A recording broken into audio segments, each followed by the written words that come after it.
unatembea na watu wasiojijua. Ndego na kuenda ndio ndo mimi sasa. Gari zenye pinde zilishatoboka. Ndigari moto mbele zilibeba mafuta. Baba gari shatoboka pinde itaweza fasi.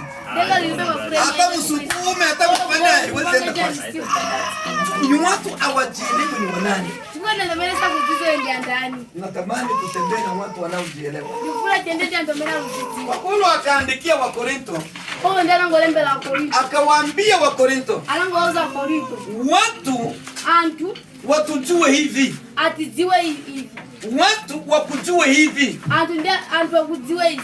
Haleluya. Amen. Watu watakujua hivi kwa sababu una uhakika wa kile ulicho nacho wewe. Antu wakujua ngati ulindichi lungamotile chimelo ulinacho. Kama wewe ni mwimbaji, ngati ndio imba. Watu watakuona watasema huyu ni mwimbaji. Antu ayankula hivyo ndio imba. Kama wewe ni muombaji, watu watakapo kukuona watasema huyu ni muombaji. Kama wewe ni nabii, watu watakuona watasema huyu ni nabii. Kama wewe ni mchungaji, watu watakuona huyu ni mchungaji. Lakini sie wote tutakuwa wachungaji jameni? Hapana. Sie wote hapa tutakuwa wachungaji? Hapana. Huyo kila mmoja ana kile ambacho Mungu anakiweka ndani. Lakini akitumiki kwa sababu wewe mwenyewe haukielewi.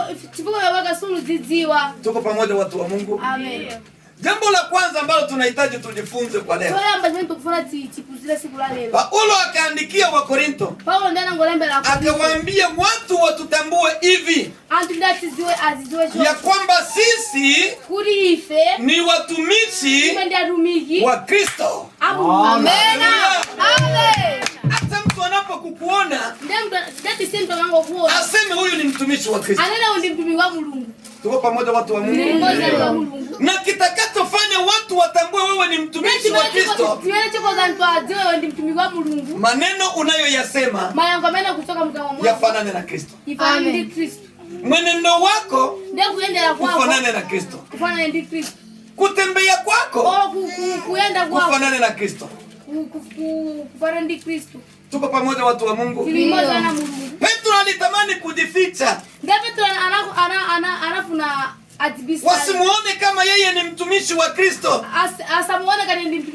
Lakini kuna watu walimwangalia akiota moto. Wakasema na wewe unafanana kuwa na ule. Hapana mie. Mwingine akakuya. Hata kusema kwake unafanana na nani? Na Kristo. Haleluya. Amen. Wewe kusema kwako kunafanana na nani? Kuna watu wengine kusema kwao kunafanana na batate yake. Na babu yake.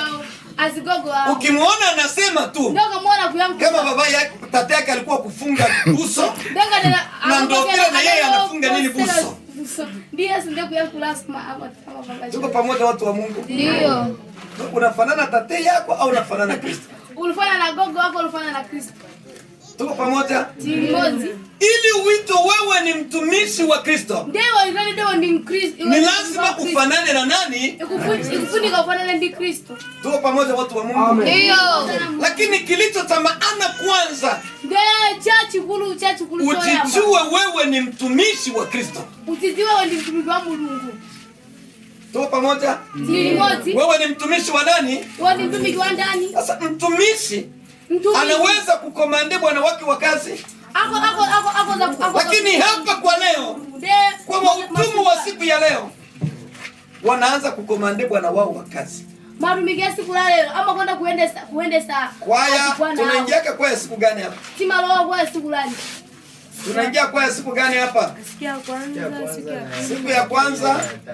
Na siku ya kwanza, ya pili na ya tano.